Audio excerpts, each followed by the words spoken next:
Daddy ஒரு prayer பண்ணிருங்க daddy. Will start. சர்வ வல்லமுள்ள எங்கள் பரலோகத்தின் பிதாவே, இந்த ஆசீர்வதிக்கப்பட்ட நல்ல வேலைக்காக நன்றியோடு கூட துதிக்கிறோம், ஸ்தோத்திரிக்கிறோம். ஆண்டவரே, இந்த அருமையான பிடிஹெச் ஆன்லைன் கோர்ஸ்க்காக நாங்கள் நன்றி செலுத்துகிறோம்.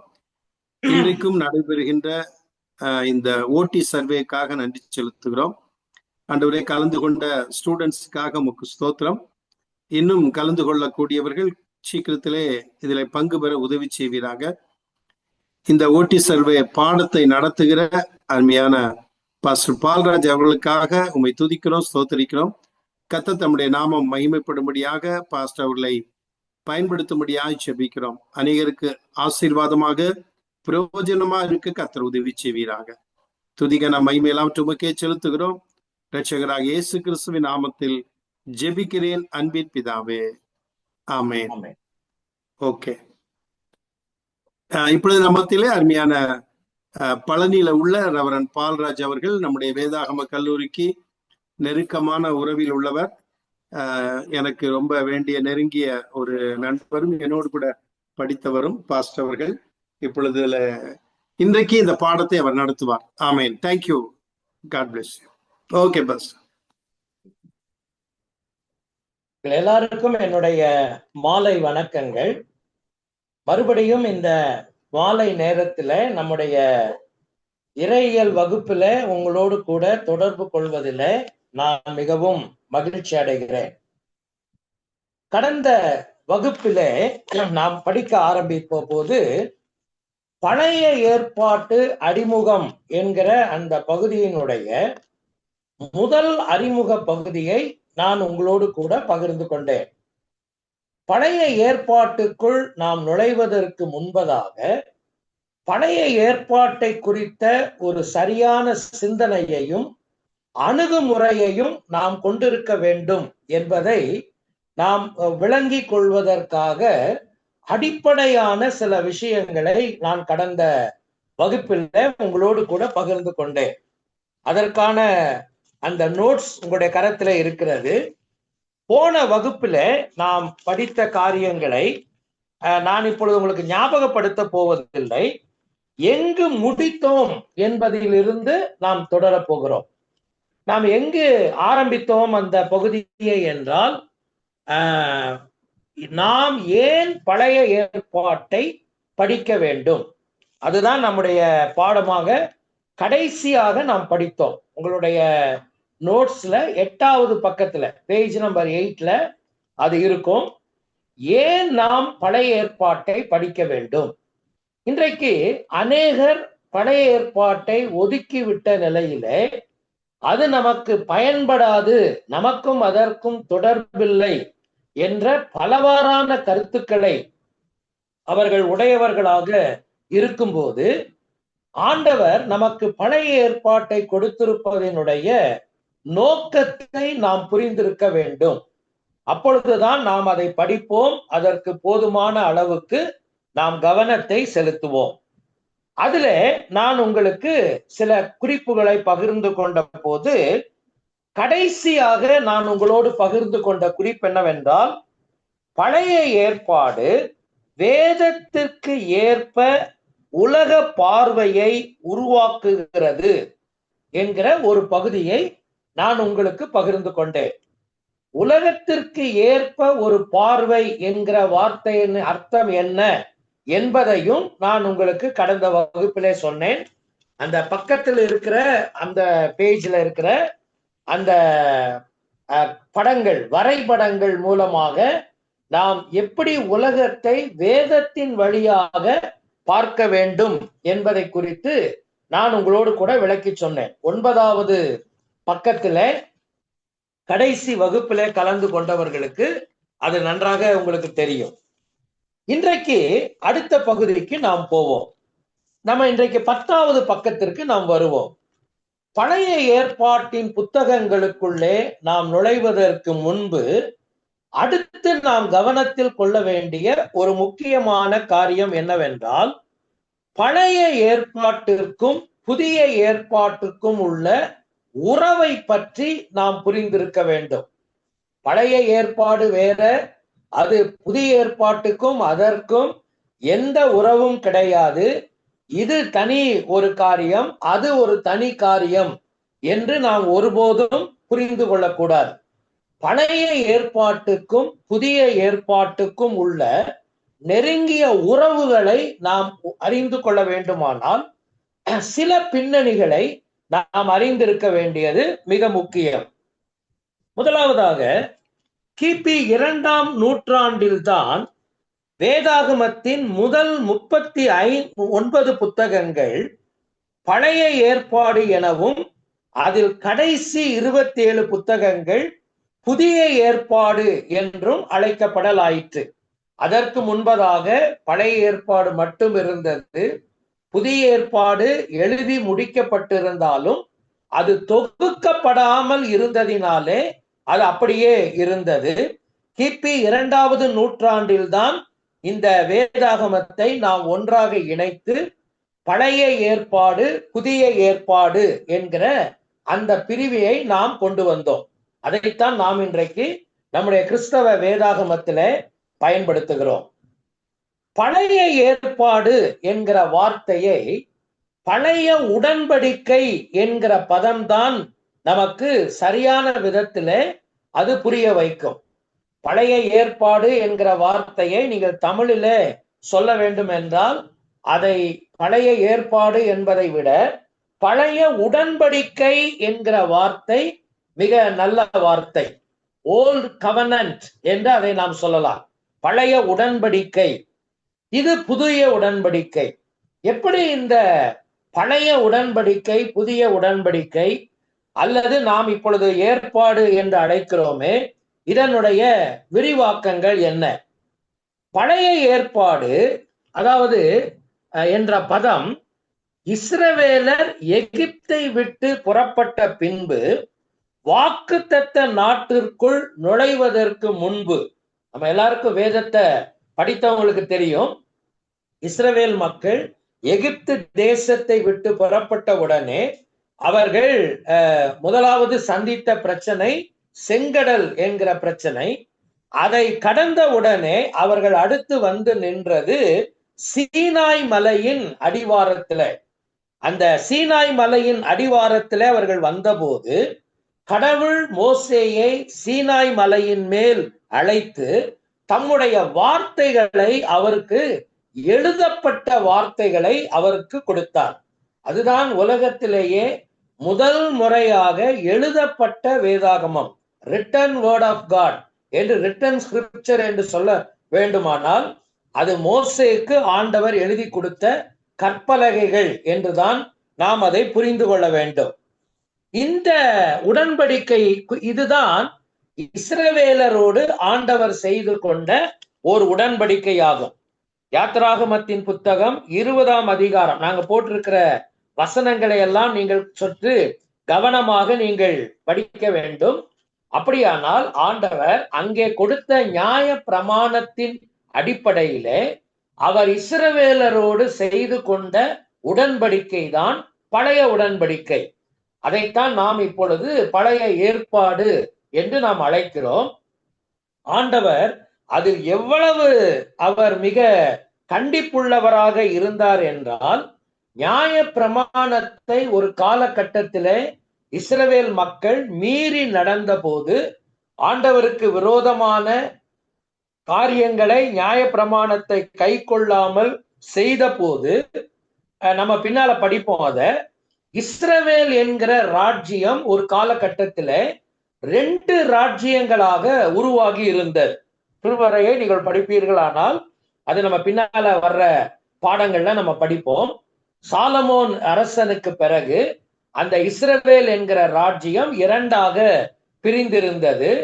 அந்த 2 ராஜ்யங்களும் ஒரு காலகட்டத்தில அந்நிய நாட்டுக்கு அவர்கள் அடிமைகளாக போனார்கள். இதை நீங்கள் 2 ராஜாக்களின் புத்தகம் இறுதி பகுதியிலேயும் 2 நாளாகமத்தின் புத்தகத்தினுடைய இறுதி ஒரு சில அதிகாரங்களிலும் நீங்கள் வேதாகமத்தில இந்த வரலாற்றை நீங்கள் படிக்கலாம். எப்படி இஸ்ரவேல் மக்களும் யூதா மக்களும் அவர்கள் சிறையிருப்புக்கு போனார்கள் என்றால், தேவனுடைய வார்த்தையாகிய நியாய பிரமாணத்தை அவர்கள் கை கொண்டு நடக்கவில்லை. இதுதான் அதனுடைய பிரதானமான காரணம்.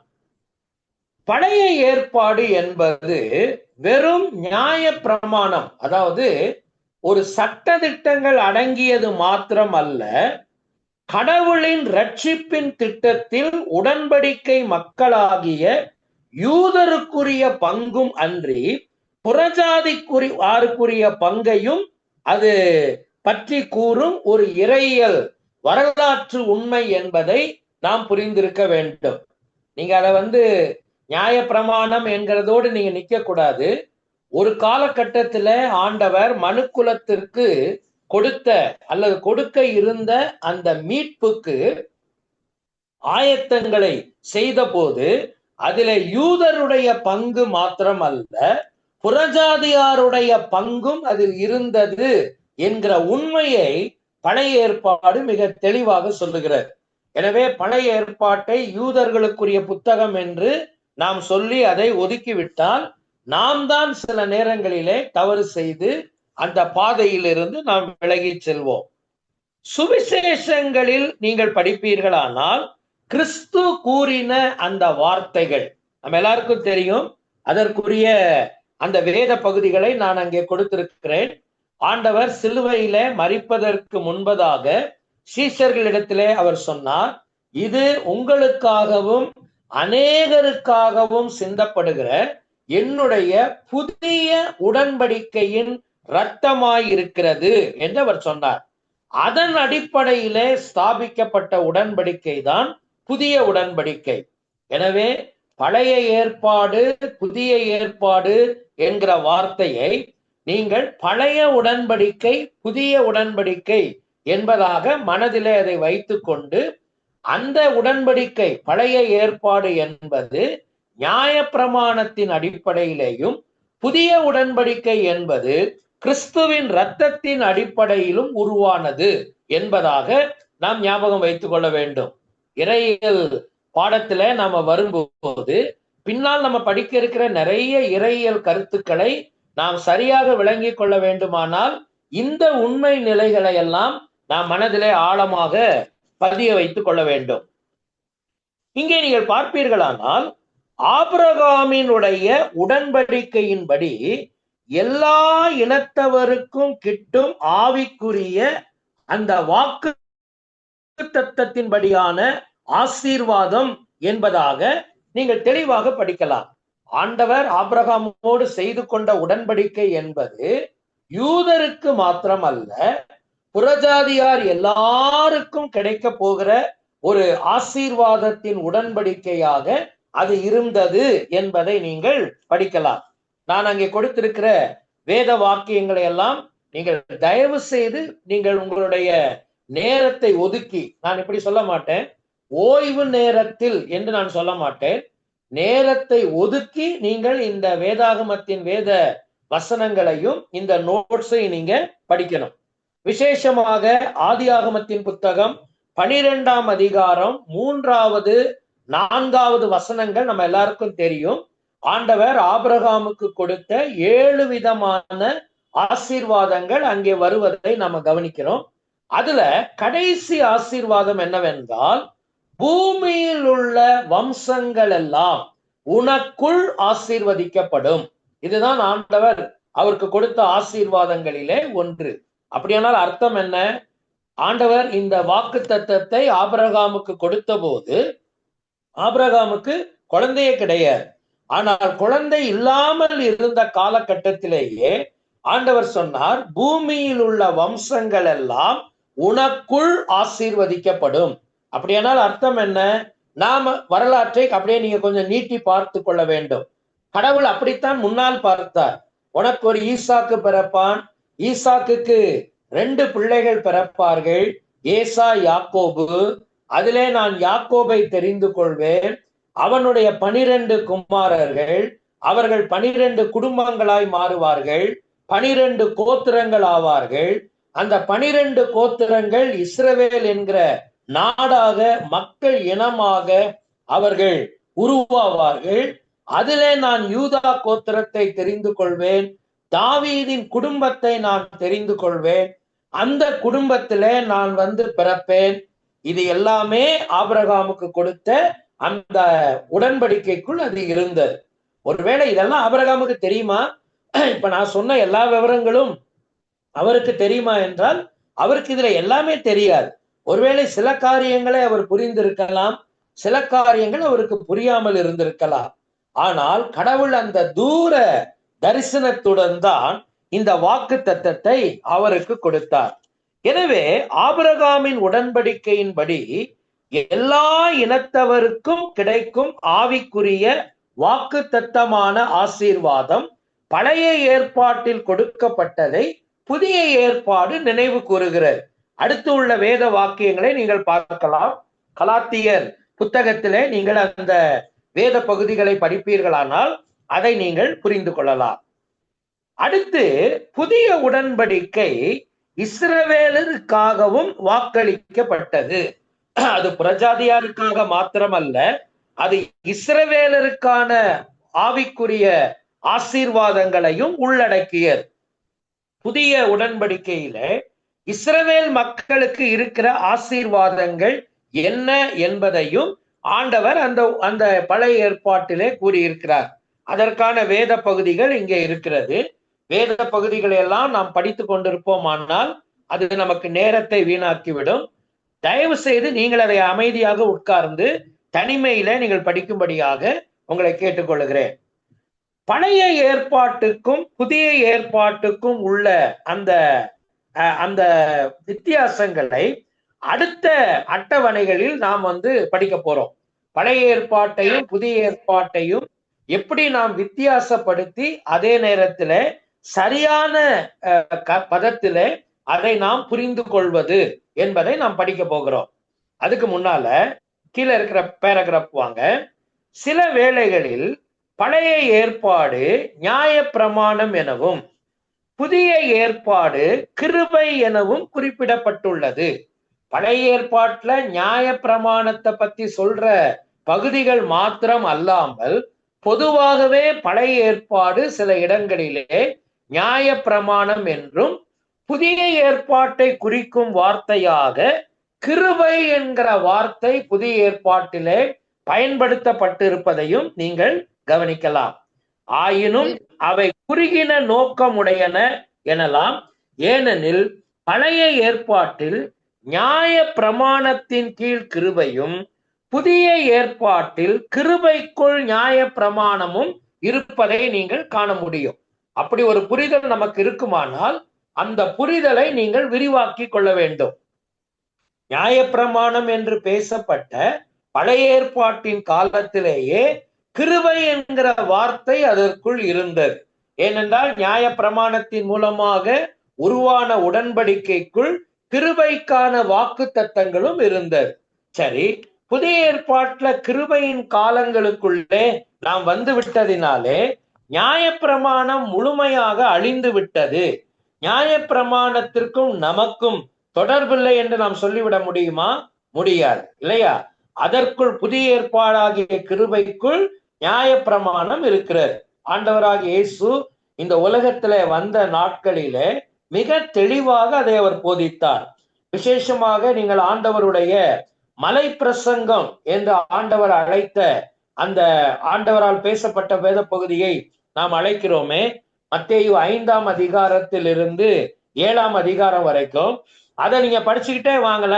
ஆண்டவர் எவ்விதமாக நியாய பிரமாணத்தையும் புதிய ஏற்பாட்டிலே அவருடைய வருகையையும் ஆண்டவர் தொடர்பு படுத்துகிறார் என்பதை நீங்கள் கவனிக்கலாம். ஆண்டவர் இடையிடையிலே சொல்ற சொன்ன ஒரு காரியம் என்னவென்றால், நியாய பிரமாணங்களையோ தீர்க்க தரிசனங்களையோ அழிக்கிறதற்கு அல்ல, நிறைவேற்றுகிறதற்கே வந்தேன் என்று ஆண்டவர் சொல்லுகிறதை நீங்கள் கவனிக்கலாம். அப்படியானால் நியாய பிரமாணத்தின் காலத்துல கிருபையே இல்லை அப்படின்னு நீங்க சொல்ல முடியாது. கிருபைக்கான வாக்கு தத்தங்களும் திட்டங்களும் நியாய பிரமாணத்திற்குள் இருந்தது. சரி, நாம இப்ப கிருபையின் காலத்துக்குள் வந்து விட்டோம், இனி எனக்கு நியாய பிரமாணமே இல்லை என்று நீங்கள் சொல்ல முடியாது.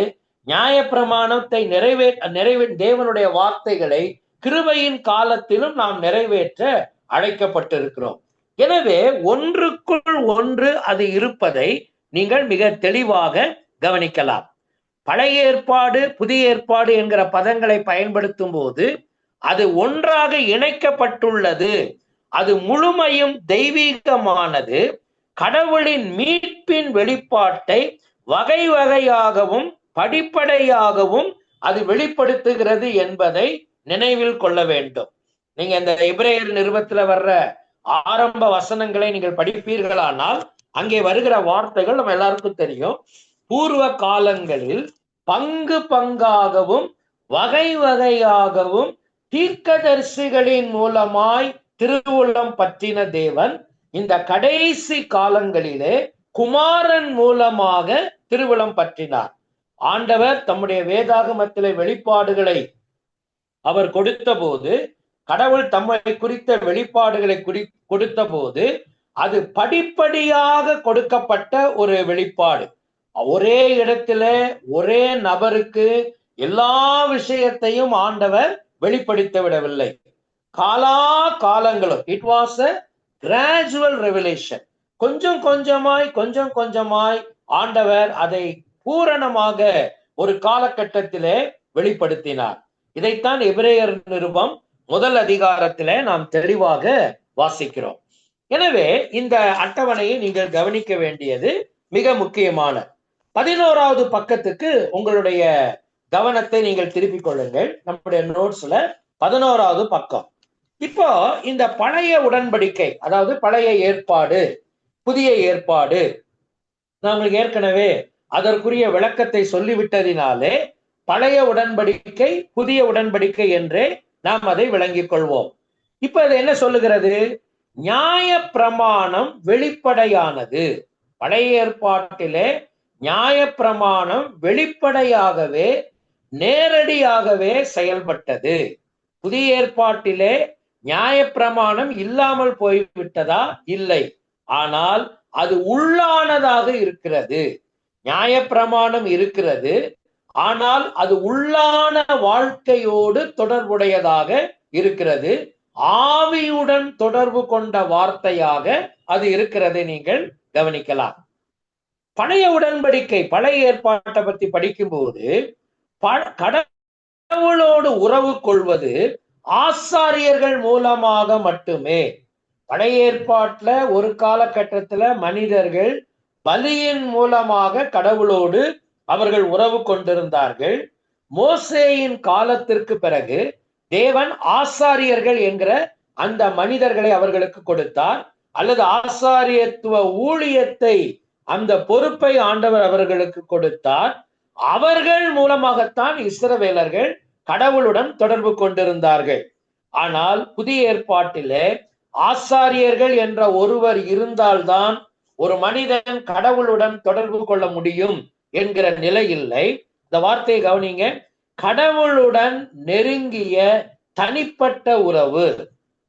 எனக்கு இந்த புதிய ஏற்பாட்டுல கடவுளுடன் ஒரு நெருங்கிய ஒரு தனிப்பட்ட உறவு எனக்கு இருக்கிறது. அதை நான் என்ன சொல்ல வர்றேன்னா, எனக்கு எந்த ஒரு மீடியேட்டர் தேவையில்லை. எனக்கு ஒரே மீடியேட்டர் மத்தியஸ்தர் ஆண்டவராகிய இயேசு கிறிஸ்து மாத்திரமே. எனவே வேற ஒருவரும் எனக்கு தேவையில்லை. பழைய உடன்படிக்கையை பற்றி நம்ம தெரிஞ்சுக்க வேண்டிய அடுத்த விஷயம் என்ன? போதிக்கிறவர்கள் மூலம் மட்டுமே கடவுளை பற்றிய அறிவு கிட்டியது. பழைய ஏற்பாட்டுல கடவுளை பற்றிய அறிவை ஒரு மனிதன் பெற்றுக்கொள்ள வேண்டுமானால் அதை போதிக்கிறவர்கள் இருக்க வேண்டும். போதிக்கிறவர்கள் இருந்தால்தான் அவர்கள் கடவுளுடைய வார்த்தையை அவர்கள் புரிந்து கொள்ள முடியும்.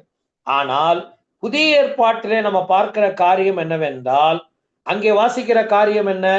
உள்ளாக வாசம் செய்யும் ஆவியானவர் வசனத்தின் மூலம் நமக்கு கடவுளை பற்றிய அறிவு.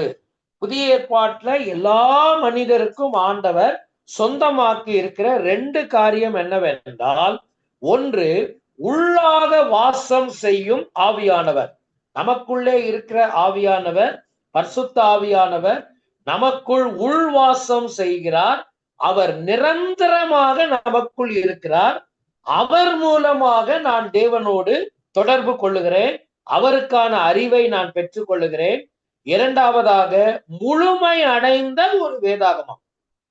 என்னுடைய கரத்துல ஆண்டவர் கொடுத்திருக்கிற ஒரு வேதாகமம் 66 புத்தகங்கள் அடங்கிய ஒரு முழுமையான வேதாகமத்தை ஆண்டவர் எனக்கு கொடுத்திருக்கிறார். இதுதான் இந்த ரெண்டுக்குள்ள அடுத்த வித்தியாசம். சரி, நாலாவது வித்தியாசம் என்ன, வேறுபாடு என்ன? பாவத்திற்கு நிரந்தர பரிகாரம் அங்கே இல்ல. நிரந்தரமற்ற ஒரு பரிகாரம், அந்த வார்த்தை அங்க அப்படிதான் சொல்லுது. நிரந்தரமற்ற ஒரு பரிகாரம் அப்படின்னா அர்த்தம் என்னது? பழைய ஏற்பாட்டுல ஒரு மனிதனுக்கு பாவத்திற்கு பரிகாரம் கிடைக்க வேண்டும் என்றால் ஒவ்வொரு முறையும் அவன் பலி செலுத்த வேண்டும். ஆசாரியர்களிடத்திலே போய் அவன் பலி செலுத்தி கொண்டே இருக்க வேண்டும். ஒரு முறை பலி செலுத்தி விட்டால் எல்லாம் முடிந்து விட்டது என்கிற நிலை அங்கு இருக்கவில்லை. அவன் திரும்ப திரும்ப பலி செலுத்த வேண்டி இருந்தது. நிரந்தரமற்ற ஒரு பரிகாரம். ஆனால் புதிய ஏற்பாட்டிலே நமக்கு பாவத்திற்கு நிரந்தரமான பரிகாரம். ஏனென்றால் ஒரே முறை சிலுவையிலே தம்முடைய இரத்தத்தை சிந்தி மரித்த இயேசு கிறிஸ்துவினால் எனக்கு நிரந்தரமான பரிகாரம் கிடைத்திருக்கிறது. வேதாகமத்திலிருந்து ஒரு வசனத்தை நீங்கள் நினைவு கூறுவதற்கு நான் உங்களை அன்புடன் அழைக்கிறேன். 9ஆம் அதிகாரம், எபிரேயர் நிருபம் 9ஆம் அதிகாரத்திற்கு உங்கள் கவனத்தை நீங்கள் திருப்பிக் கொள்வீர்களே என்றால் 11வது வசனத்தில் இருந்து 14ஆம் வசனம் வரைக்கும் உள்ள வேத பகுதி. எபிரேயர் 9ஆம் அதிகாரம் 11வது வசனத்தில் இருந்து 14ஆம் வசனம் வரைக்கும் உள்ள வேத பகுதிகளை நீங்கள் கவனிப்பீர்கள் என்றால், ஒரே முறை கிறிஸ்து நமக்காக சிலுவையிலே பலியாகி நித்திய மீட்பை உண்டு பண்ணினார் என்ற வார்த்தையை நீங்கள் அங்கே படிக்கலாம். அந்த வேத பகுதியை குறித்து வைத்துக் கொள்ளுங்கள், அதுக்கப்புறம் நீங்க போய் படிங்க. எனவே பழைய ஏற்பாட்டிலே நிரந்தரமற்ற பரிகாரம் இருந்தது, இங்கேயோ நமக்கு நிரந்தரமான பரிகாரம் இருக்கிறது. ஒரே தடவை சிலுவையிலே இயேசு என் பாவங்களை சுமந்து தீர்த்து விட்டார். அடுத்து பழைய ஏற்பாட்டிலே உதவியற்ற ஒரு நிலை. அதாவது உதவியற்ற நிலை என்றால் அர்த்தம் என்ன?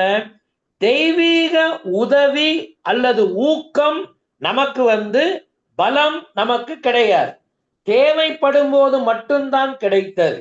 ஆனால் புதிய ஏற்பாட்டிலே பரிசுத்த ஆவியானவர் மூலமாக தெய்வீக உதவி, ஊக்கம், பலம் எப்பொழுதும் எனக்குள்ளே இருக்கிறது. அது எந்த நாள்ல இருந்து எந்த நாள் வரைக்கும் கிடையாது. எப்பொழுதும் 24 மணி நேரமும் கடவுளுடன் உறவு கொள்ளுகிற, அவரோடு தொடர்பு கொள்ளுகிற, ஊக்கம் பெறுகிற, பலம் பெறுகிற ஒரு அனுபவத்தை கடவுள் எனக்கு புதிய ஏற்பாட்டிலே ஆசீர்வாதமாக கொடுத்திருக்கிறார்.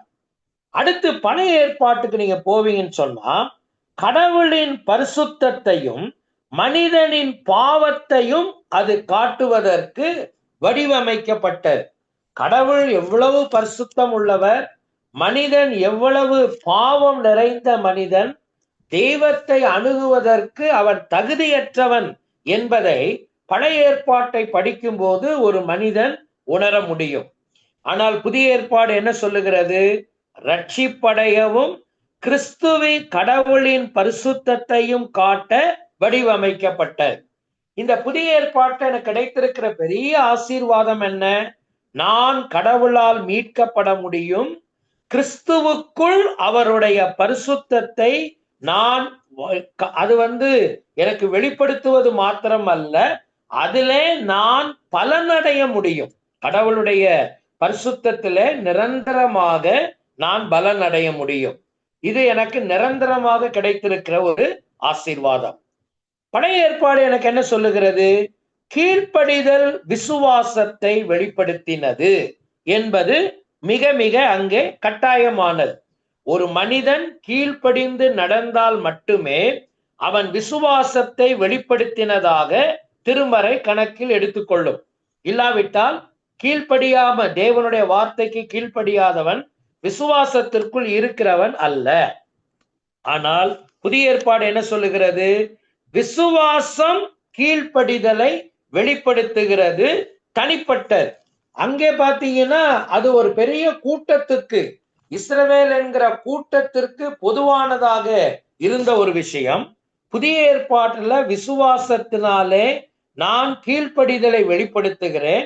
இது ஒவ்வொரு தனிநபருக்குள்ளும் கிரியை செய்யும்.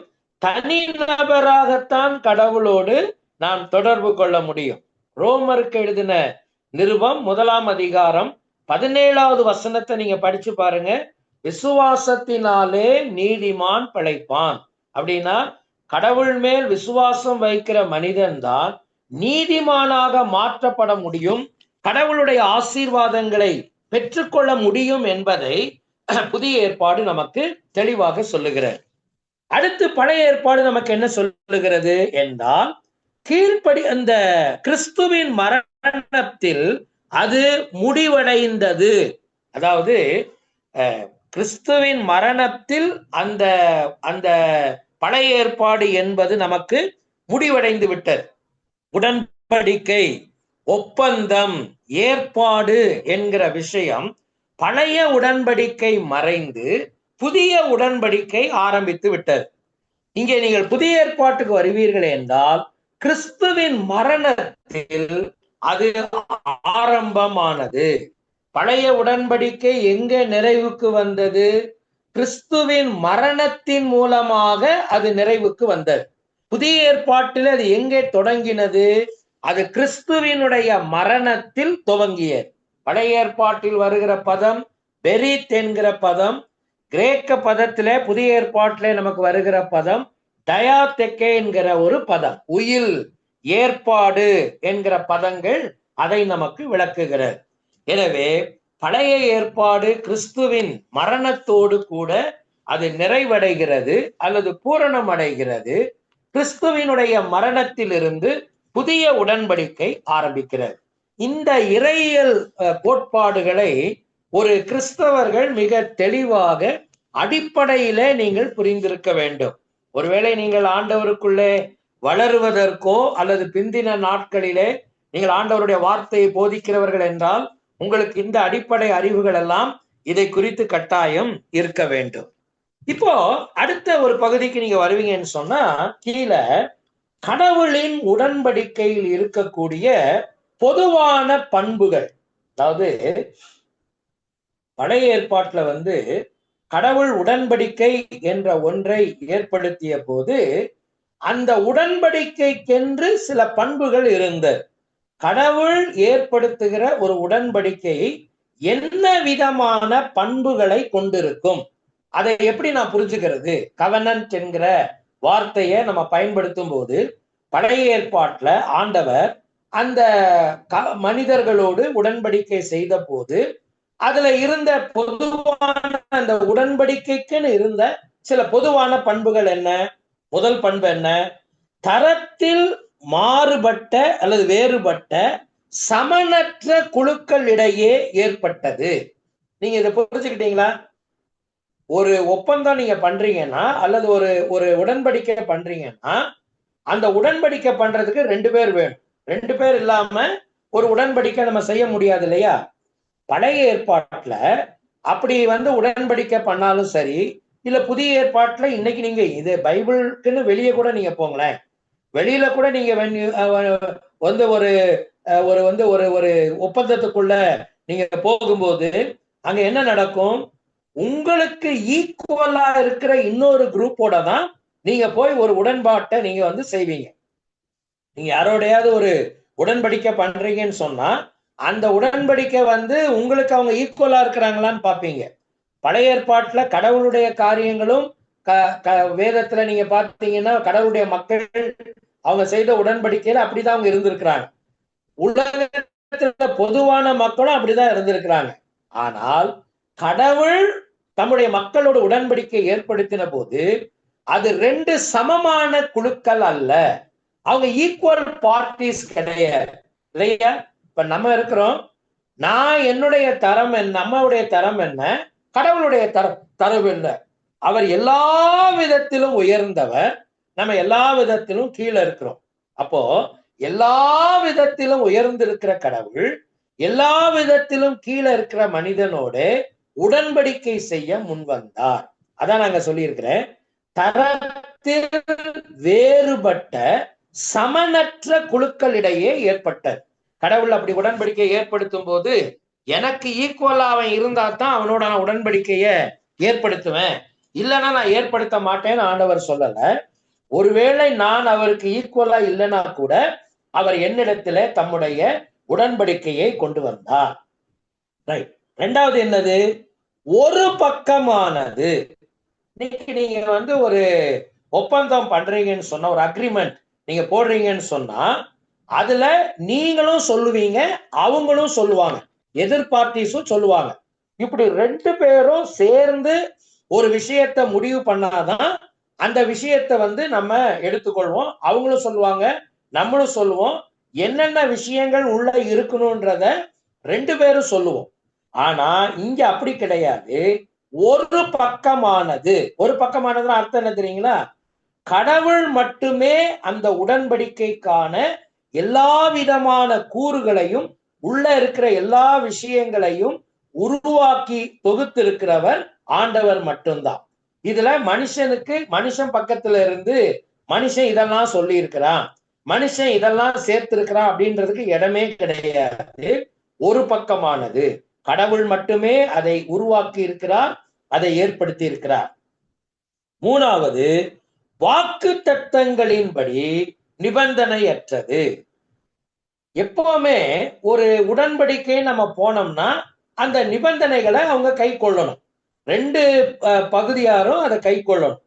ஆனா மனிதர்கள் பல நேரங்களிலே அதற்கு அவர்கள் முடியாத நிலையில, இயலாத நிலையில இருக்கும்போது கடவுள் ஒருபோதும் அந்த உடன்படிக்கையை கேன்சல் பண்ணதே கிடையாது.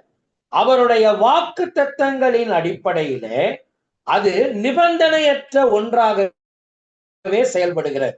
அவருடைய வாக்கு தத்தங்கள் ஊடாக நின்று மனிதனுடைய பலவீனத்திலே அது பலமாக அவர்களை தாங்குகிறது. அடுத்தபடியாக நீங்க பார்த்தீங்கன்னா, மாறா தன்மை உள்ளது. மாற்றவோ அல்லது அதை நம்ம குலைக்கவோ முடியாது. ஏற்றுக்கொள்ளலாம் அல்லது தள்ளிவிடலாம். இத நீங்க மாற்ற முடியாது. நானும் தான் அந்த உடன்படிக்கைக்குள்ள இருக்கிறேன், அதனால நான் சொல்றேன் கேளுங்க, இதெல்லாம் எடுத்துருங்க, இனிமேல் இதெல்லாம் செய்யலாம், திருத்தம் செய்ய முடியாது. கடவுள் ஏற்படுத்தி இருக்கிற உடன்படிக்கை, கடவுளால் உருவாக்கப்பட்ட உடன்படிக்கை, அது ஒரு பக்கமாய் இருந்து வந்திருப்பதினாலே மனிதனுக்கு ஆண்டவர் கொடுத்திருக்கிற உரிமை என்னவென்றால் அதை திருத்துவதற்கான உரிமையை கொடுக்கவில்லை. நீங்கள் ஏற்றுக்கொள்ளலாம் அல்லது நிராகரிக்கலாம். ஒண்ணு நீங்க இந்த உடன்படிக்கைக்கு உட்பட்டு உள்ள வரலாம், அல்லது நீங்க வேண்டாம்னு சொல்லிட்டு போலாம். அது உங்ககிட்ட தான் இருக்குது. எனவே அதை மாற்றவோ திருத்தவோ மனிதனால் முடியாது. இது கடவுளுடைய உடன்படிக்கைக்குள்ள இருக்கிற அடுத்த ஒரு பொதுவான ஒரு பண்பு. அடுத்த பண்பு என்னவென்றால், ஏற்றுக்கொள்ளுதல் உறவை ஏற்படுத்தும். ஒருவேளை மனிதனுக்கு ஆண்டவர் சுயாதீனத்தை கொடுத்திருக்கிறார். அந்த சுயாதீனத்திலே அவன் கடவுளுடைய உடன்படிக்கையை ஏற்றுக்கொள்வான் என்றால் கடவுளுடன் ஒரு சுமூகமான உறவை அந்த உடன்படிக்கை கொண்டு வரும். அந்த உடன்படிக்கையோட இணைஞ்சவங்க எல்லாருமே கடவுளிடத்துல ஒரு சுமூகமான உறவுல தான் அவங்க இருந்திருக்கிறாங்க. அடுத்து, சில ஆசீர்வாதங்கள் கீழ்ப்படிதல் என்கிற நிபந்தனையுடன் கூடிய.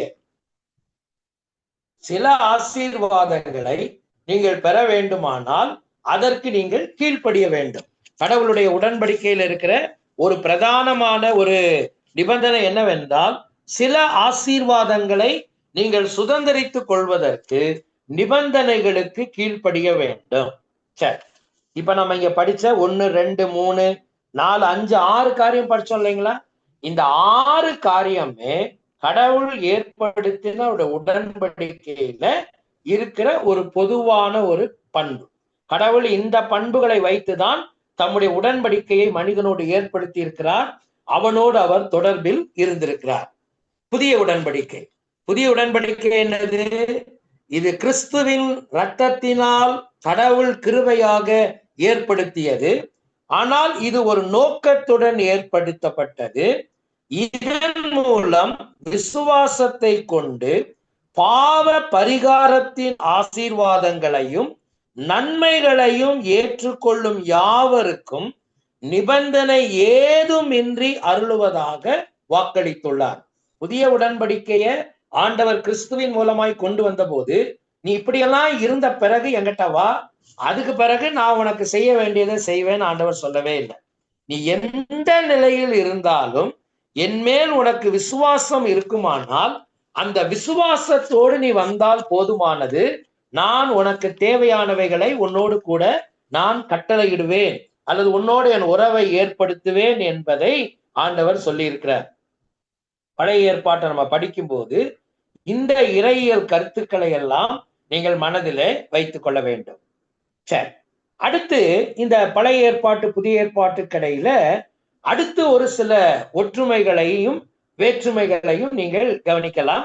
அடுத்த பக்கத்துக்கு வாங்க, 12வது பக்கத்துக்கு நீங்க வாங்க. எப்படி அது ஒன்னோட ஒண்ணு தொடர்புல இருக்கு அப்படின்றத நீங்க கவனிக்கலாம். முதல் காரியம் என்ன? பழைய ஏற்பாட்டின் பக்கத்துல கடவுளின் வெளிப்பாட்டுடன் தொடங்கியது. பழைய ஏற்பாடு தொடங்கும் போது அந்த ரெவலேஷன் கடவுளுடைய வெளிப்பாட்டோட தான் அது தொடங்குச்சு. புதிய ஏற்பாடு எப்படி முடியுது? கடவுளுடைய வெளிப்பாட்டோட அது முடியுது. வெளிப்படுத்தின விசேஷம் முடிவடையும் போது தேவன் கொடுத்த ஒரு வெளிப்பாட்டுடன் முடிவடைகிறது. வெளிப்பாட்டுடன் பழைய ஏற்பாடு தொடங்கியது, வெளிப்பாட்டுடன் புதிய ஏற்பாடு முழு வேதாகமத்தையும் முடித்து வைக்கிறது. 2, பழைய ஏற்பாடு கிறிஸ்துவை மேசியாவாக முன்னிறுத்துகிறது. நீங்க பழைய ஏற்பாட்டினுடைய 39 புஸ்தகங்களையும் நீங்கள் படிப்பீர்களானால் கிறிஸ்து மேசியா என்பதுதான் அந்த பழைய ஏற்பாட்டின் எல்லா புத்தகங்களிலும் நீங்கள் படிக்கக்கூடிய மிக முக்கியமான ஒரு கருத்து. ஐயா, வேதத்துல இந்த பழைய ஏற்பாட்டுல இந்த புக்ல அல்லது இந்த குறிப்பிட்ட புக்ல கிறிஸ்துவை பற்றிய எந்த சிந்தனைகளும் இல்லை அப்படின்னு சொல்லி நீங்க சொல்லவே முடியாது. கிறிஸ்துவை மேசியாவாக பழைய ஏற்பாடு முன்னிறுத்துகிறது. புதிய ஏற்பாடு என்ன செய்கிறது? கிறிஸ்துவை மேசியாவாகிய கிறிஸ்துவை நமக்கு முன்னால கொண்டு வைக்குது. வாக்குத்தத்தம் பண்ணப்பட்ட மேசியா எப்படி உலகத்துல பிறந்தார், எப்படி உலகத்திலே அவர் தோன்றினார் என்பதை புதிய ஏற்பாடு நமக்கு சொல்லுகிறது. பழைய ஏற்பாடு முன்னிறுத்துகிறது, புதிய ஏற்பாடு முன் வைக்கிறது. இந்த வார்த்தையை நீங்க புரிஞ்சுக்கோங்க. 3வது, ரட்சிப்பிற்கு விசுவாசம் தேவை. அது பழைய ஏற்பாட்டா இருந்தால் கூட ஒரு மனிதன் யெகோவா கடவுளால் மீட்கப்பட வேண்டுமானால் அவனுக்கு அவர் மேல் விசுவாசம் தேவை. புதிய ஏற்பாடு என்ன சொல்லுது? அதை தான் சொல்லுது. ரட்சிப்புக்கு விசுவாசம் தேவை. ஒரு மனிதன் கடவுளை விசுவாசித்தால் மட்டுமே அவன் மீட்கப்பட முடியும். அவனுக்கு எவ்வளவு அறிவு இருக்கு கிறிஸ்துவை பற்றி அப்படின்றது விஷயம் இல்ல, அவனுக்கு விசுவாசம் இருக்கா, அதுதான் முக்கியம். 4வது, விசுவாச வாழ்க்கை தேவை. பழைய ஏற்பாடு அப்படின்றதுனால விசுவாச வாழ்க்கை தேவையில்லைன்னு கிடையாது இல்ல, விசுவாச வாழ்க்கை தேவை. புதிய ஏற்பாட்டிலும் விசுவாச வாழ்க்கை தேவை. இதுல ஒன்றும் மாற்றங்கள் கிடையாது. அடுத்து என்னது? கடவுளின் தீர்க்க தரிசன திட்டத்தை முன்னுரைத்தல். ஆண்டவர் மனுக்குலத்திற்காக வைத்திருக்கிற தீர்க்க தரிசன திட்டத்தை அது முன்னுரைத்தது. புதிய ஏற்பாடு என்ன செய்கிறது? கடவுளின் தீர்க்க தரிசன திட்டத்தை நமக்கு முன்பாக காட்டுகிறது. அது முன்னுரைத்தது, இது எப்படி நிறைவேறுச்சுன்றதை நமக்கு காட்டுது. அடுத்து வாங்க, கடவுளையும் அவரது வழிகளையும் பற்றிய அறிவை கொடுக்கிறது. பழைய ஏற்பாட்டை நீங்க படித்தாலே ஆண்டவரையும் அவருடைய வழிகளை பற்றிய அறிவையும் நீங்கள் புரிந்து கொள்ளலாம். புதிய ஏற்பாடு கடவுளையும் அவருடைய வழிகளை பற்றிய அறிவையும் மேலும் அதிகமாக கொடுக்கிறது. பழைய ஏற்பாட்டை விட புதிய ஏற்பாட்டிலே இன்னும் அதிகமாக நாம் பெற்றுக்கொள்கிறோம். எப்படி பெற்றுக்கொள்கிறோம்? ரெண்டும் சேர்ந்து நம்ம கையில இருக்கு. பழைய ஏற்பாடு இருக்குது, புதிய ஏற்பாடும் இருக்கிறது. அடுத்து, புதிய ஏற்பாடு மறைமுகமாக பழைய ஏற்பாட்டில் இருக்கிறது. இதை நீங்க மறுக்கவே முடியாது. புதிய ஏற்பாடு மறைமுகமாக பழைய ஏற்பாட்டுக்குள்ள இருக்கிறது. இங்க இந்த பக்கம் நீங்க வந்தீங்கன்னா புதிய ஏற்பாட்டில் பழைய ஏற்பாடு வெளிப்படுத்தப்படுகிறது. எனவே இத ஒன்ன விட்டு ஒன்ன நீங்க பிரிச்சு இது மட்டும்தான் அப்படின்னு நீங்க சொல்ல முடியாது. அடுத்து, புதிய ஏற்பாடு இல்லாமல் பழைய ஏற்பாடு முழுமை அடையாது.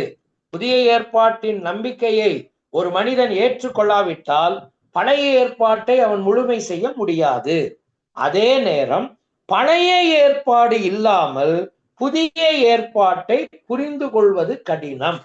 பழைய ஏற்பாடு இல்லைன்னு வைங்களேன், நீங்க புதிய ஏற்பாட்டை புரிந்து கொள்றது ரொம்ப ரொம்ப கஷ்டம்.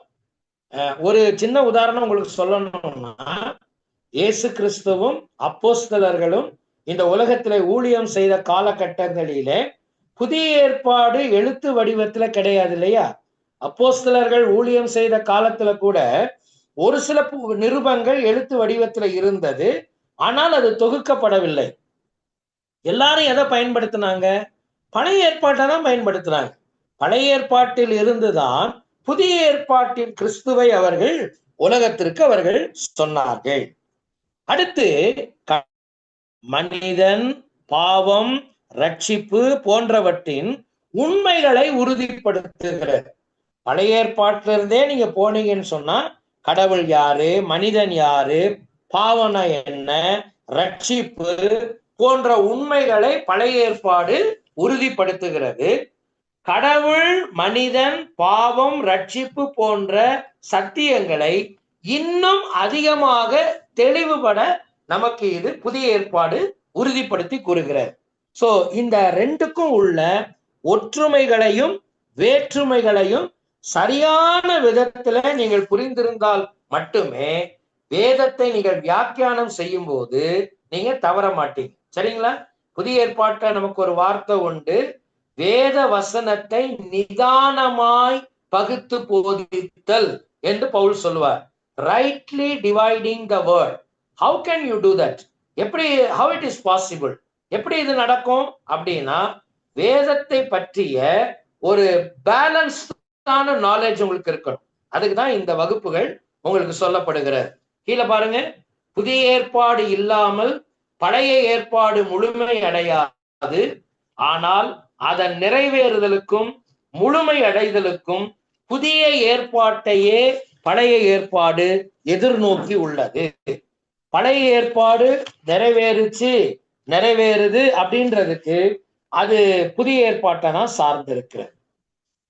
அடுத்து, பழைய ஏற்பாட்டின் இறையியல் காரியங்கள் என்ன? இது ஒன்றை மட்டும் நம்ம இன்னைக்கு பார்த்துட்டு நம்ம இந்த கிளாஸோட இந்த இன்ட்ரோடக்ஷனை நம்ம முடிச்சுக்குவோம். அடுத்த கிளாஸ்ல உங்களுக்கு இந்த பென்டட்யூக் ஆகமங்களுக்கான அறிமுகத்தோடு நம்ம அதை ஆரம்பிக்க போறோம். இப்ப இந்த கடைசி பகுதிக்கு வாங்க. இப்போ what is volt testament theology? பழைய ஏற்பாட்டின் இறையியலை நான் புரிந்து கொள்வதற்கு சில உண்மைகள் அடிப்படையாக எனக்கு இருக்க வேண்டும். முதல் காரியம் என்ன?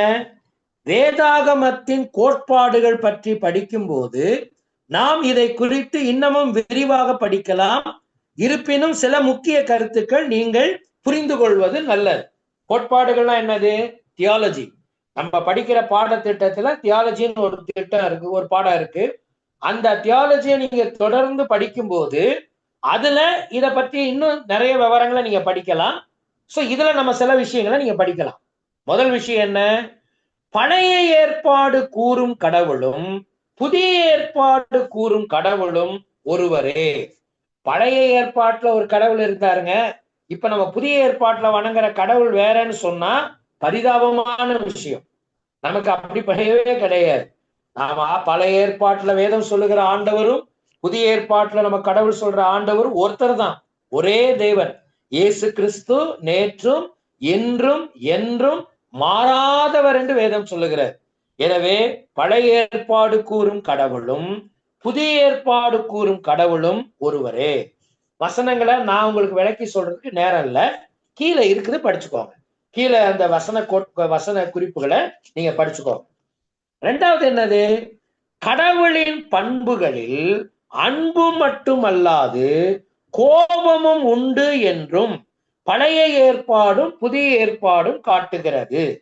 நம்ம எப்படி புரிஞ்சு வச்சிருக்கிறோம்னா, கடவுளுடைய பண்புகள்ல பழைய ஏற்பாட்டுல கோபம் மட்டும்தான் இருக்கு, அன்பு கிடையாது. புதிய ஏற்பாட்டுல அவருக்கு அன்பு மட்டும்தான் இருக்குது, கோபம் கிடையாது. கோபம்ன்ற வார்த்தையை நீங்க தப்பா புரிஞ்சுக்க கூடாது.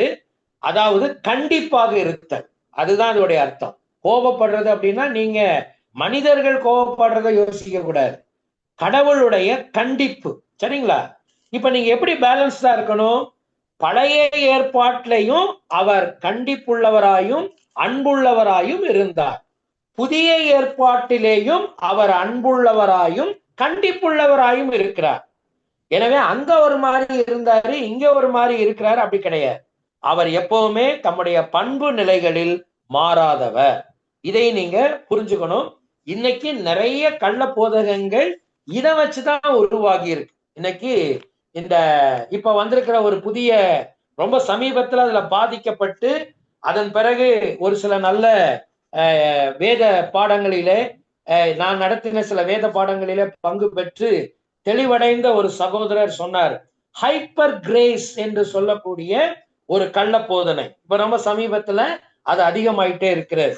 எனவே இதெல்லாமே நமக்கு வேதத்தை காட்டி நம்மளை வேதத்தை விட்டு வெளியே கொண்டு போகிற ஒரு கள்ள போதனைகள். மூணாவது, மனிதனுடைய அடிப்படையான மனிதத்தன்மை கடவுள் இல்லாத நிலையிலே கடவுளுக்கு தூரமாக உள்ளது.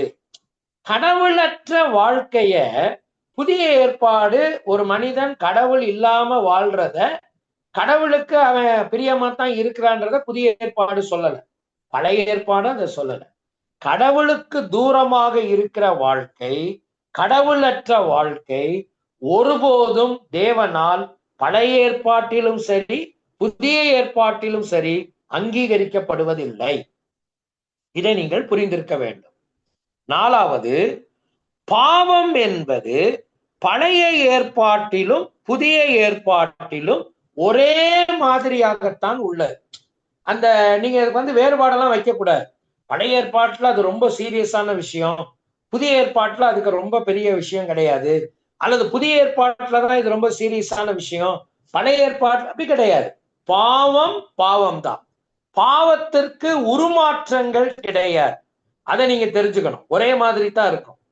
இரண்டாவது, பாவத்திற்கு விளையாட்டென்றும் வினை என்றும் கிடையாது, இதை நீங்க புரிஞ்சுக்கணும். மூணாவது, பாவத்திலே சிறிய பாவம் என்றோ பெரிய பாவம் என்றோ கிடையாது. சின் இஸ் சின், பாவம் பாவம் தான். இது பழைய ஏற்பாடும் அதான் சொல்லுது, புதிய ஏற்பாடும் அதான் சொல்லுது. அடுத்து, கிருபையினாலே விசுவாசத்தை கொண்டு ரட்சிக்கப்படுவது கடவுளோடு சரியான உறவு வைக்கும் ஒரே வழியாக உள்ளது. நீங்க பழைய ஏற்பாடை படிச்சுக்கிட்டீங்கன்னா கூட கடவுளுடைய கிருபையை கை கொண்டு விசுவாசத்தை கொண்டுதான் நீங்க கடவுளுடைய மீட்பை பழைய ஏற்பாட்டிலையும் நீங்க பெற முடியும், அவரோட நெருங்கி நடக்க முடியும். புதிய ஏற்பாடும் அதைத்தான் சொல்லு, பழைய ஏற்பாடு அப்படி சொல்லல நீங்க சொல்ல முடியாது. அங்கேயும் ஆண்டவருடைய கிருபையும் உங்களுடைய விசுவாசமும் இணைந்து செயல்பட வேண்டும். அடுத்து, விசுவாச வழி நடப்பதே கடவுளை மகிழ்விக்கும் ஒரே வழி. பழைய ஏற்பாடு ரொம்ப தெளிவா சொல்லுது, விசுவாச பாதையில நீ நடைபோடுவதை தவிர கடவுளை மகிழ்விப்பதற்கு வேற வழியே கிடையாது. ஆபகுக் 2ஆம் அதிகாரத்துல ஆபகுக் பயன்படுத்தின அந்த வார்த்தை, விசுவாசத்தினால் நீதிமான் பிழைப்பான் என்கிற வார்த்தைய பழைய ஏற்பாடும் சொல்லுது, புதிய ஏற்பாட்டின் ஆசிரியர்கள் அதை 3-4 இடங்கள்ல அந்த வார்த்தையை பயன்படுத்தும் போது விசுவாசத்தினுடைய வேறுபட்ட கோணங்களை அவர்கள் விவரித்து காட்டுவதை நீங்க அந்த ரெஃபரன்ஸை புதிய ஏற்பாட்டுல படிக்கும் போது நீங்க படிக்கலாம். ரைட். இப்ப நம்ம நினைவிருத்த வேண்டிய காரியம் என்ன? பழைய ஏற்பாட்டில் கடவுள் தம்மை வெளிப்படுத்தி காட்டியிருப்பது ஒரு பகுதியே அன்றி முழுமை பெற்றதல்ல. ஆனால் புதிய ஏற்பாட்டில் கடவுள் தம்மை பூரணமும் நிறைவும் உள்ள கிறிஸ்துவில் முழுமையாக வெளிப்படுத்தி இருக்கிறார். ஒரு முழுமையான வெளிப்பாடு ஒரு இறுதி வெளிப்பாடு கிறிஸ்துவின் மூலமாய் புதிய ஏற்பாட்டில் நமக்கு கிடைத்திருக்கிறது. அடுத்தபடியா கடவுளின் தன்மைகள் யாவும் எப்பொழுதும் சமநிலையில் உள்ளது. அவர் வல்லமை உடையவர், அவர் அன்புள்ளவர். நான் இதை ஏற்கனவே சொன்ன கருத்துக்கு ஒப்பான கருத்து தான். கடவுளுடைய பண்புகள்ல அவர் எப்பவுமே சமநிலையாத்தான் இருக்கிறார். அவர் அன்புல ரொம்ப மிஞ்சினவரு, கண்டிப்புல ரொம்ப குறைஞ்சவரு, அல்லது வல்லமையில அதிகமானவரு, அன்புல அப்படி கிடையாது. எப்பவுமே கடவுள் தம்முடைய பண்புகளில் சமநிலையிலேயே செயல்படுகிறார். கடவுளின் சமநிலை தன்மையை நீங்கள் அவருடைய பண்புகளிலே புரிந்து கொள்ள தவறுவீர்களானால் ஒருபோதும் கடவுளை நீங்கள் சரியாய் புரிந்திருக்க முடியாது, வாழ்க்கையில அனுபவிக்கவும் முடியாது. எனவே பழைய ஏற்பாடு நமக்கு கூறும் மிக முக்கியமான இறையியல் கருத்துக்கள் இவைகள். இப்ப இது விரிவாக்கம் கிடையாது. இதெல்லாம் உங்களுக்கு நான் நிறைய நம்ம படிக்க வேண்டிய விஷயம். ஆனா அதை தான் நம்ம பின்னால அதை படிப்போம் அப்படின்றதுனால இதோடைய முன் சுருக்கம் தான் உங்களுக்கு இங்கே கொடுக்கப்பட்டிருக்கிறது. எனவே பழைய ஏற்பாட்டுக்குள்ள போறதுக்கு முன்னால நீங்க இந்த தெளிவுகளோடு உள்ள வர வேண்டியது மிக முக்கியம். உட்கார்ந்து மறுபடியும் நோட்ஸை படிங்க, ஆண்டவருடைய வார்த்தையும் படிங்க. இந்த கடைசி பக்கத்துல நீங்க செய்யறதுக்காக தான் இந்த டாபிக்ஸ் எல்லாம் கொடுத்துருக்கோம். இந்த பின்னால ஒரு இருக்கு பாத்தீங்களா, கீழ்கண்ட வார்த்தைகள் மூலம் பழைய ஏற்பாட்டில் உள்ள தலைப்புகளை நீங்கள் கொஞ்சம் ஆராயலாம். ஆண்டவருடைய வெளிப்படுத்தல், அதாவது ஆண்டவருடைய ரெவலேஷன், ஆளுகை செய்பவர், மீட்பு, புதுப்பிக்கப்படுதல், உறவு, இதெல்லாவற்றையும் பத்தி நீங்க பழைய ஏற்பாட்டில தலைப்புகள்ல நீங்க இதை ஆராய்ந்து பார்க்கலாம். இந்த தலைப்புகள் எல்லாம் நீங்க ஆராயலாம், அல்லது நீங்கள் எழுத விரும்பினால் அதை எழுதலாம். இது உங்களுக்குரிய ஒரு பகுதி தான். ஒரு சில தலைப்புகளை நாங்க இங்க கொடுத்திருக்கிறோம். சோ இதோடு கூட நமக்கு இந்த பழைய ஏற்பாட்டின் அறிமுகம் என்கிற அந்த பிரதான பகுதி நிறைவடைகிறது. அடுத்த கிளாஸ்ல இருந்து நம்ம ஆகமங்களுக்கான அறிமுகத்தோடு புத்தகங்களுக்குள்ளே நாம் போக போகிறோம். கர்த்தர் தாமே உங்கள் ஒவ்வொருவரையும் ஆசீர்வதிப்பாராக. தொடர்ந்து வேதத்தையும் படிங்க, ஆண்டவருடைய வார்த்தையும் அந்த நோட்ஸையும் படிங்க. கர்த்தர் உங்களோடு கூட இருப்பார். ஆமென்.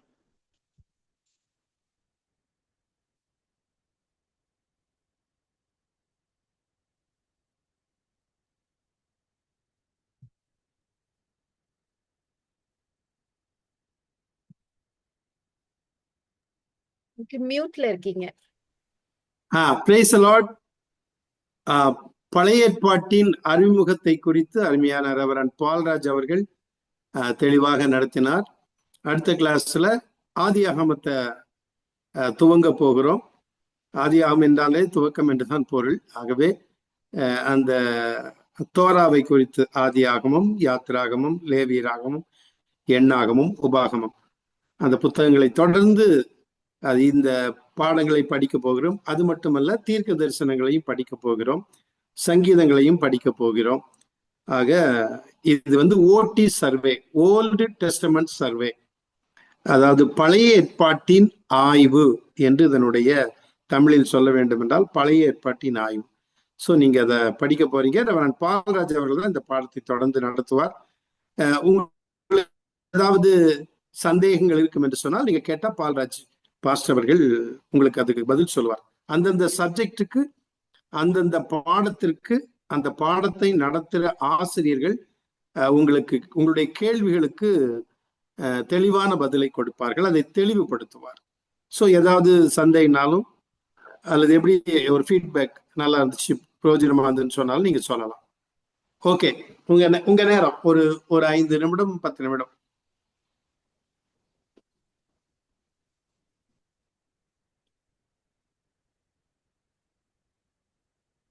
ரொம்ப சைலண்டா இருக்குது, ஒரு சின்ன ஒரு சத்தம் கூட இல்ல. நல்லா இருந்தது சார். Okay okay, right. ரொம்ப சந்தோஷம், ரொம்ப சந்தோஷம். God bless you.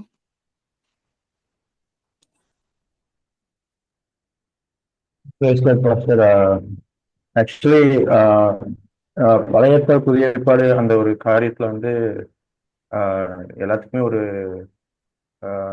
டவுட் இருந்திருக்கும். பட் நவ் இப்போ வந்து எங்களுக்கு ஒரு கிளாரிட்டி கிடைச்சிருக்கு. My god grace it will continue. Thank you. Shalin சொன்னது, அதாவது ஒரு டவுட் இருந்துச்சு, இப்பொழுது அது தெளிவுபடுத்தப்பட்டது. பழைய ஏற்பாட்டுக்கும் புதிய ஏற்பாட்டுக்கும் உள்ள உறவுகளை குறித்து பாஸ்டவர்கள் தெளிவாய் சொன்னார்கள். அதை ஒன்று பிரிக்க முடியாது. ஆகவே பழைய ஏற்பாட்டின் கடவுள் தான் புதிய ஏற்பாட்டிலும், பழைய உடன்படிக்கையும் புதிய உடன்படிக்கையும் என்று தெளிவாக சொன்னார். அதை குறித்து ஷாலின் தம்பி வந்து அது எனக்கு நல்லா புரிந்தது என்று சொன்னதுக்காக கர்த்தரை ஸ்தோத்திரிக்கிறேன். வேற யாராவது எதுன்னு சொன்னா சொல்லலாம்.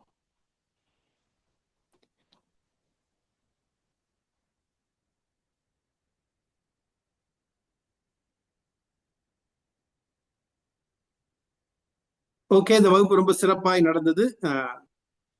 லிடியா, ஏதாவது சொல்றியாமா? இல்ல அங்கிள், அவ்வளவுதான், நம்ம இன்னைக்கு க்ளோஸ் பண்ணிடலாம். பாஸ்டர் பால்ராஜ் பாஸ்டர், ஐயா பாஸ்டர் சொல்லுங்க. ஜெபம் பண்ணி முடிச்சிருங்க பாஸ்டர். அதான் 2 பேரு சொன்னாங்க, நல்லா இருந்தது, தெளிவா. ஜெபம் பண்ணிருங்க பாஸ்டர், ஜெபம் பண்ணிருங்க. அன்பின் தகப்பனே, இந்த ராத்திரி வேளைக்காக நாங்கள் நன்றி சொல்லுகிறோம். நீர் எங்களோடு கூட பேசினீர், உம்முடைய தெளிந்த சத்தத்தை கேட்டோம். வேதாகமத்தை நாங்கள் சரியான விதத்தில் புரிந்து கொண்டு அதோடு எங்களுடைய தொடர் வாழ்க்கை பயணத்தை தொடர உதவி செய்யும். இந்த நாள் வகுப்பிலே நீர் கூட இருந்ததற்காக நன்றி. கலந்து கொண்ட மக்களுக்காக நன்றி. இன்னும் ஆழமாய் உம்முடைய வேத வசனத்தை புரிந்து கொள்ளும் பாக்கியத்தை எங்களுக்கு தாரும். இயேசுவின் நாமத்தில் வேண்டிக் கொள்ளுகிறோம் நல்ல பிதாவே, ஆமென்.